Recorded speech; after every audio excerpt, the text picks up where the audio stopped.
Greetings, Arcturian template dimension design, transponder system, activate.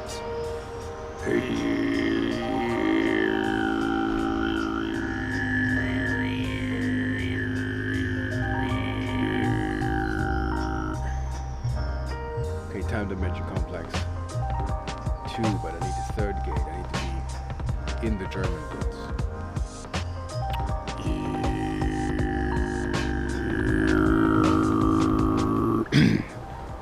I think that roughly must be the place where I believe I had encounters, abductions and whatnot, where my memory must have been wiped, and loss of time, coming home late for dinner at times, not knowing why, thinking as a child, I could find an explanation where my mind was blurry there, where when I go back in my childhood, I have blanks, where I do not have any recollection of, how would you say, how did I get here?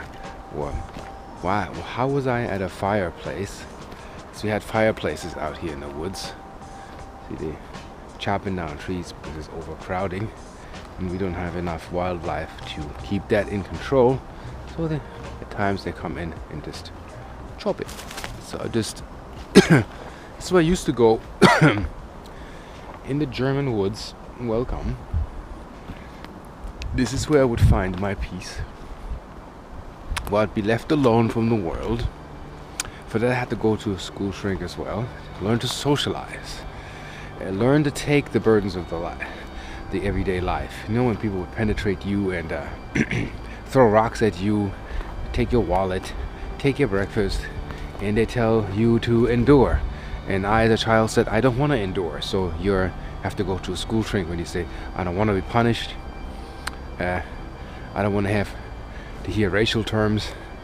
Only kid of slight color in a German school system. So I grew up in the 70s in the midst of the thickness of it, trying to escape, which is what I want for all races. That's why I'm multicultural, and I believe in multicultural existence for all kinds. When all blend and all mix, there will be no more just one. There will be no so-called ancient supremacy, which was to me also only a mimicry of what came here, invaded, and thought that they can control the system here. So I would like to share you the revelation, or how can I put it, the insight or theory that I have, that I think is what's going on.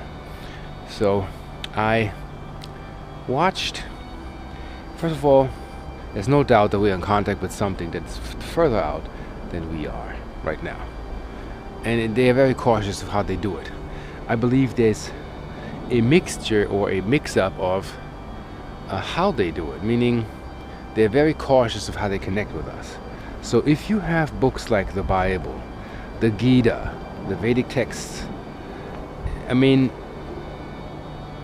not to say that the Gita is closer to extraterrestrial transmissions than the Bible? We have no proof. We can also say maybe the Earth is flat. Maybe the Earth is an existence plane that seems a particle from a distance, but becomes a straight line once you are on its existing plateau. That also leads to certain scientific formulas that don't add up, as in, the ship disappearing at the horizon. Why is it that the ship doesn't appear at the horizon? It just grows smaller and smaller until it becomes a dot in the distance. But that means linear. That means there's no curvature. There's no curve happening. Or a report of a guy who flew a chopper, and he did this experiment where he wanted to go looping, but he was in a very high spheres already, where the air is that thin, where this maneuver can be very, very dangerous. Here's the deal. I'm trying to understand is why is it that this guy reports, and you'll get trophies for this. Your reputation doesn't get bigger or better. Is, how can I put it? He said when he went into a loop with the chopper. Now imagine you're going in a loop, you see heaven, but when he flipped his chopper, he saw another Earth. basically. Well, maybe he saw another plane of existence that others have entered, as in the North Pole, where maybe that is all artificially controlled, that you can't walk there without, enough supply to sustain your life long enough to make it. So it's blocked, it's locked. So the gates where you can walk off this plane of existence are locked. All of the gates are interdimensionally blocked. So, another case happened in Rendlesham Forest in England with US personnel. If you've watched the UFO files, it's a famous case where two guys were ordered out to, find out if there was a rocket or misguided rocket or plane came down in the woods. And when they came down, they found a craft, or I would say a probe, with symbols outside. And one guy touched the probe, and when he touched the probe, he got these digital bit codes, zeros and ones, binary codes. And he scribbled them in his book because he had this in his mind, running and running and running. He had this obsession that it needed to be plotted out, so he put it in his book, put it to rest. 30 years later, and you cannot make this up.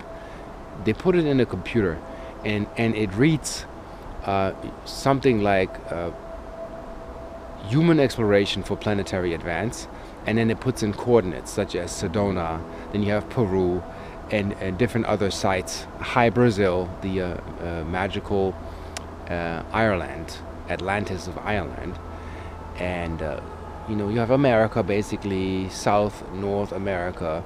You have Africa, and you have China in there, as in coordinates, which are interestingly powerful nodal points where a lot of UFO activity is happening.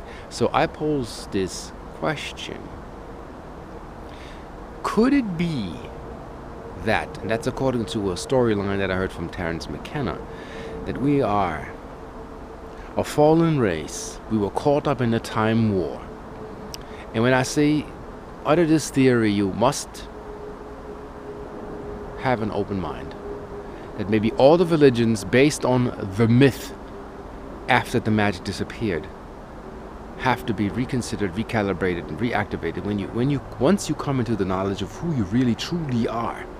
There was an ancient race in the ancient Sumerian. Before Sumerian times, they were called the Iyasu.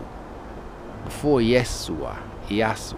That means those of the knowledge, those who had possessed the knowledge, that they knew who they were and where they're here and where they came from. So imagine that you are a soul consciousness, can switch certain avatars and go into different worlds, and you were free. You end up on this planet and you're no longer free. You have something like a white light, and your soul is being recycled. And let's just play with theory. I have no proof. This is just about a resonance.